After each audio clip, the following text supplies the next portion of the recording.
Today we'll be demonstrating how to make your concentrate into an e-liquid. By adding our specialized e-liquid mixture, you can customize to any flavor.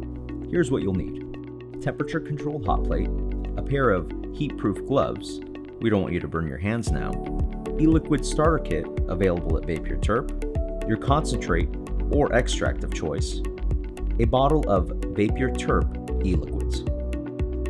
Step 1. In the glass vial, mix together your concentrate and e-liquid at a ratio of 2:1. 2 parts Vapeur Terp e-liquid, 1 part concentrate. Step 2. Heat the mixture at a temperature below 150 degrees Fahrenheit until it melts together into a unified liquid. Step 3. Remove the vial from the hot plate using the heat-proof gloves.